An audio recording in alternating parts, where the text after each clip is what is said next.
Amani, say something. Hello, James. It's Amani. How are you doing? No, I don't even hear you. You can't hear me at all. Hello, Amani? Hi. Much better. There we go. We've solved the problem.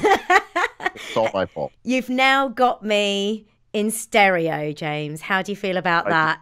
I feel like I'm in you, you're in me, we're in each other. It's really cool. Well, I'd like to thank you, James Mangold, for joining us today to talk about Logan. Thank you, Amani. It's great to be here.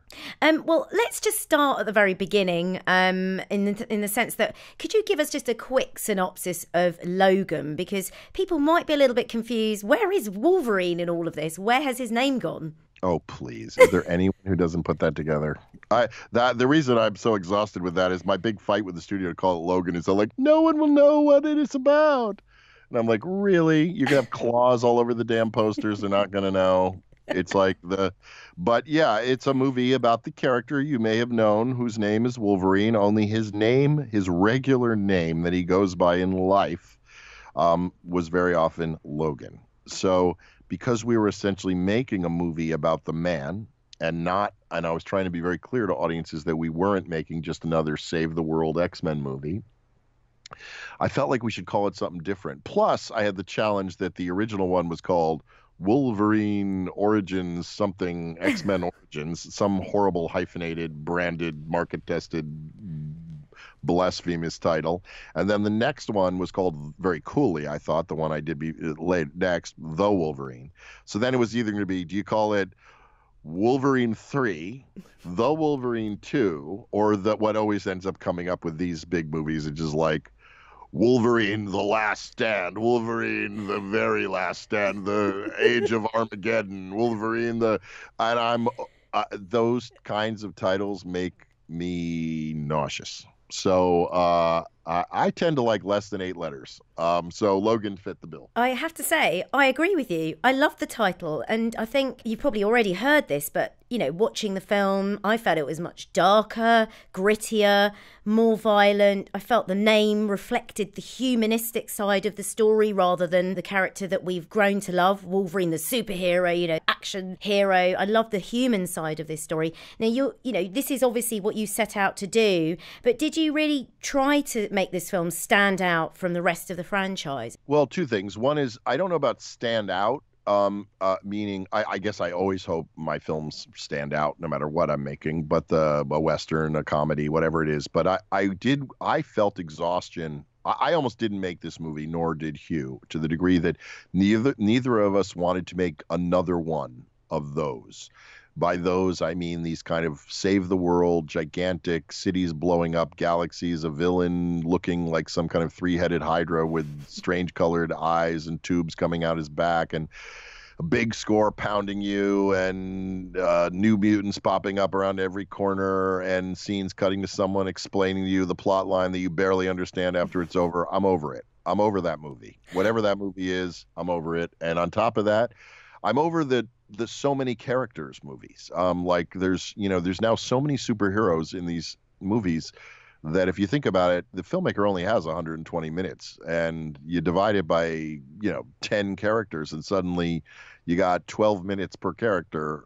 Basically, everyone's getting the character development of Bugs Bunny in a Warner Brothers cartoon from the 30s. So if you don't make your movie about fewer characters, you don't get deeper into them. It's just about real estate, speaking as a writer for a second. Now, you asked me, Amani, a moment ago to give you a synopsis, and I'll give you at least a launching point, which is when we find Logan, a.k.a. Wolverine, a.k.a. James Howlett, in this film. He's working as an Uber driver in El Paso, Texas, driving a stretch limo for crappy money and taking what little money he has and buying meds and traveling across the Mexican border to an abandoned smelting plant where we find he is bringing medication to an ailing Charles Xavier who was well into his 90s and suffering from a degenerative brain disease, which of course is quite dangerous for a man who happens to also be the world's most powerful brain. From there, a young girl, who you've probably seen in the trailer, arrives essentially on their doorstep, followed by a host of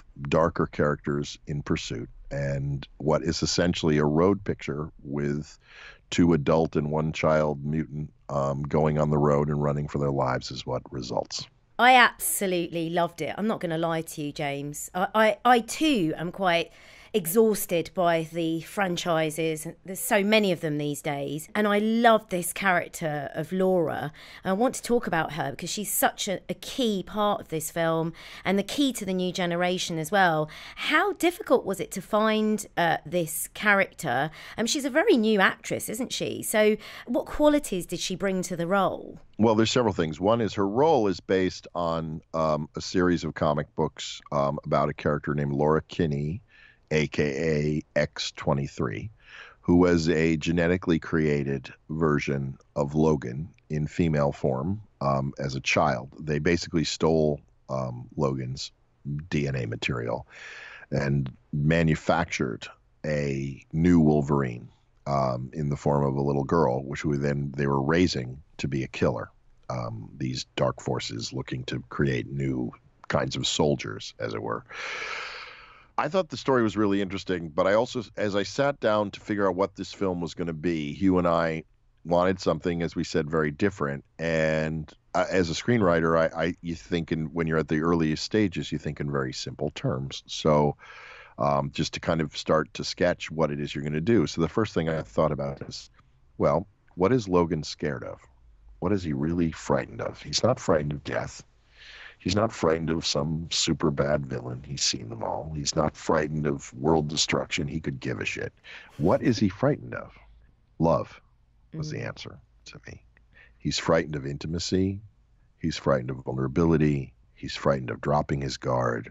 He's frightened of the ton of shame he's carrying on his back about the evil he's done in his past, the violence that follows him. So I thought, well, that's what we have to make our movie about. And that's how X-23 came into bear. That's how the idea about playing Charles as an aging, as a kind of father figure in ill health that he's caring for, that essentially this movie finds Logan in a position of being the head of a family, and however reluctantly.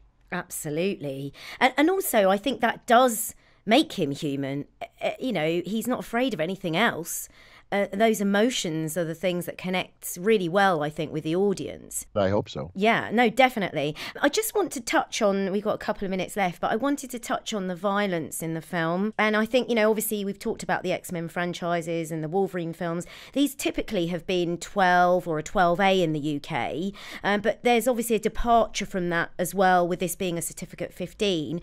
How much freedom did this offer you as a director? And also, how do you approach that kind of violence with somebody as young as Daphne Keane as an actress, coming in and having to do all those things with her claws? I'm very keen to find out. First of all, let's start with what my intention was, which is simply put, with an adult rating on a movie, when you get a studio to agree to commit to a movie at the script phase to an adult rating, which Hugh and I did, we committed to doing the movie for less money. Budget-wise, salary-wise, etc., in order to get the freedom to make it an adult-rated film.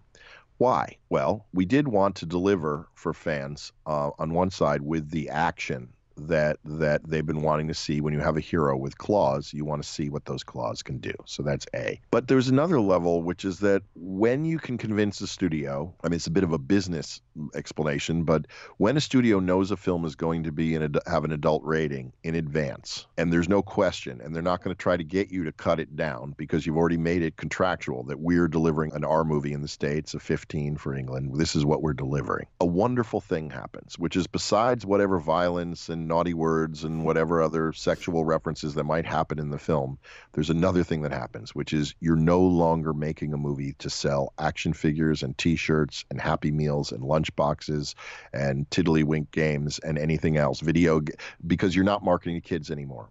The studio realizes they cannot market the movie to children. And the second they realize they cannot market the movie to children, they stop telling you can we shorten that scene? It's a little adult. It goes on a little long for a kid's attention span. Could we add a cute character here who adds a little comic relief during this sequence? Everything you'd think that happens when you're suddenly making a movie for people from 5 years of age to 50 years of age drops away, and suddenly it's as if I was making 3:10 to Yuma or another adult film, Walk the Line, Girl Interrupted, that I've made, only it just so happened to involve superheroes.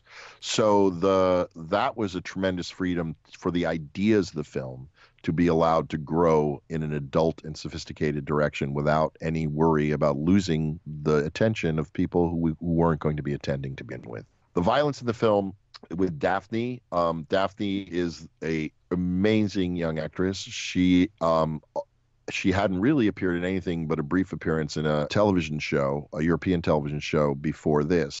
But what I got was a tape recorded by her dad on an iPhone of Daphne climbing around their house like an orangutan up and down the bookshelves and jumping around, and then doing a couple of the scenes that we had sent out in a casting search. And the second I saw her and heard her, I was blown away. Now, in relation to Daphne handling the violence on set, there's two things I'd say. One is that, first of all, Daphne in particular is the daughter of two actors, Will Keane, who is currently in The Crown, and has been, I'm sure British audiences have seen him in a ton of stuff.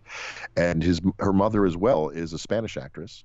She's has lived both in London and in Madrid. So she's totally used to the arts, and that her parents are on stage getting killed, killing others, this is a part of her life. Is the line between play and reality is not anything that this young woman was at all unclear about. Plus, I have to say, shooting a film like Logan is not, we're not living in the vibe of the movie, meaning we're all having a good laugh. Mm-hmm. Daphne could just as easily be flipping a severed limb in the air and playing frisbee with it than being horrified by it. Where the makeup teams, the guy with the blood sponge and everything else are all part of the family. And so it's a bit more like Halloween, if you will, making a movie like this, and a bit of a fun thing, and a little less of like we're living in a never-ending 70-day episode of, Taxi Driver or something like that. So if that's any explanation. That is so wonderful. It's really great to get that from you. By the way, you should think about doing voiceovers. You have an amazing voice. Has anyone told you that before? I'm out of work now, so if anyone's got a gig. Seriously, you should. I'll be your agent. Do it. Well, I'd like to thank you, James Mangold, the director and co-writer of Logan. It's absolutely fantastic to talk to you today. Thank you very much for joining us. My pleasure, Amani. Have a great day. Thanks for watching Reel to Real Talk. Show us a little bit of love by following us on Facebook, Twitter, and reel2realtalk.co.uk. See you next time.